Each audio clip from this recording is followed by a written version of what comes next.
All right, so let's continue with our discontinuities and continuities in our how we relate the passage to us today by thinking about ethics.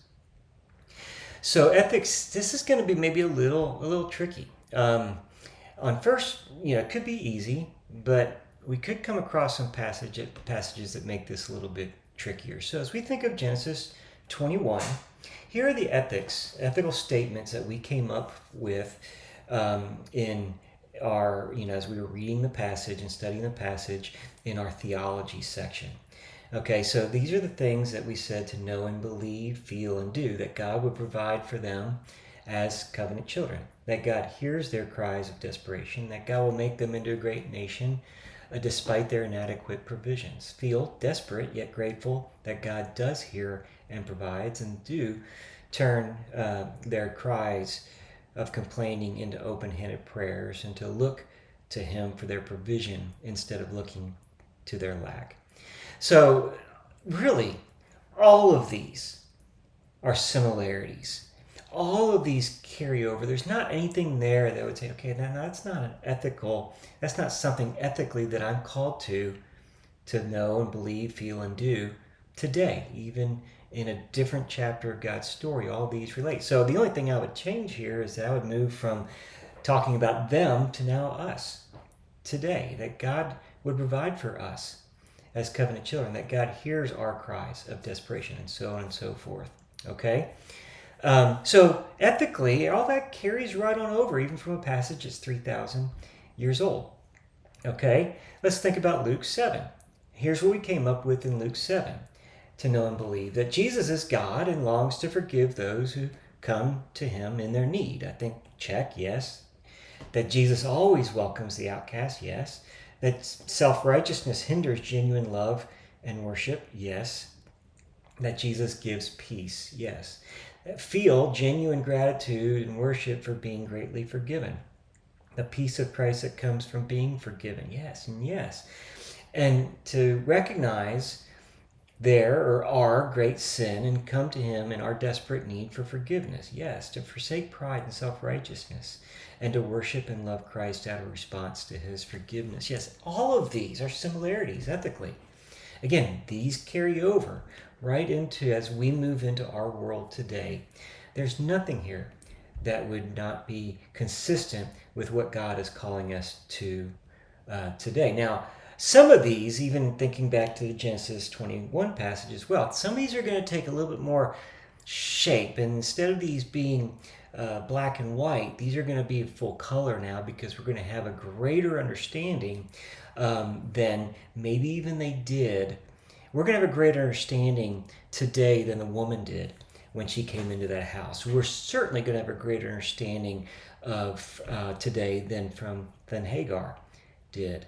Okay, so these are going to become more filled out and full in our chapter of God's story, but at the essence, these are going to carry right over.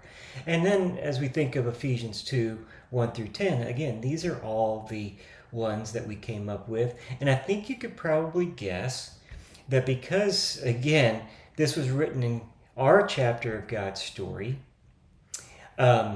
and there was nothing, by the way, of culture that was going to be a difference or anything like that. All of these are going to be ethical responses for us today. Again, the only difference is that we would change the them and theys to us and we. Okay? So, but you may be wondering, well, do these always carry over? Is there anything that doesn't carry over ethically? And so I want to look at a couple other examples. Okay, so let's think about Leviticus. I shared this verse when we were talking about the importance of even thinking about the redemptive context. So this passage, if anyone injures his neighbor as he has done, it shall be done to him. Fracture for fracture, eye for eye, tooth for tooth. Whatever injury he has given a person shall be given to him. Okay, so is that our ethical response today? Well, no. Jesus would clarify that in the Sermon on the Mount. And he says, if you have heard that it was said, an eye for an eye and tooth for a tooth. But I say to you, do not resist the one who is evil. But if anyone slaps you on the right cheek, turn him the other also. And if anyone would sue you and take your tunic, let him have your cloak as well. And if anyone forces you to go 1 mile, go with him 2 miles. Give to the one who begs from you, and do not refuse the one who would borrow from you. And so Jesus is going to take this Old Testament ethic, and now he's going to refine it. He's going to make it better. Okay? So sometimes we come to an ethic and we say, well, does that carry over today? I'm not sure. Let's think about this. Now here is another one, Deuteronomy 25:4. It says, you shall not muzzle an ox when it is treading out the grain. Okay, so the ethic is, whenever you have an ox that is treading grain, you don't muzzle them, right?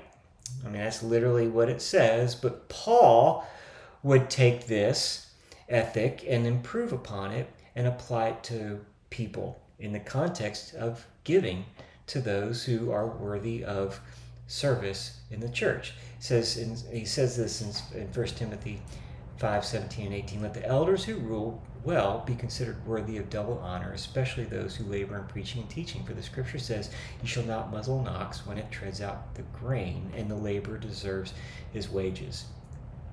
Okay, so here's another one.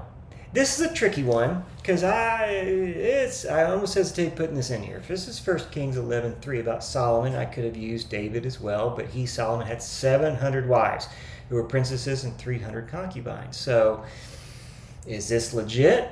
God didn't say anything about it. Now we do see the consequences of this because they drew his heart away, but David also had concubines. It didn't seem to draw his heart away. So because God doesn't speak to this directly and rebuke them for this, is this okay? Okay, so we look at this ethic and do we carry this over or do we not? And so we would obviously say then that Jesus would say in Matthew 19:5, and he said, therefore a man shall leave his father and his mother and hold fast to his wife, and the two, not the 700, the two shall become one flesh. Okay, so I could have done this with the eating and the kosher laws that were in the old covenant as well, and then Jesus would say no, now all foods are clean. And so there's some things, particularly in the Old Testament, that Jesus is going to make better, or in the new covenant are going to become better. Again, much of the old covenant looked at the outward. Jesus is going to say, no, you say don't murder. I'm going to say don't be angry. Okay, so Jesus is going to make it better. He's not going to loosen it up a little bit. He's actually going to make it better. Okay, so there are some times when we come across an Old Testament ethic in particular, and we want to think through very carefully, does this carry over or not? Okay, next video, we're now going to think about how does this all relate to Christ.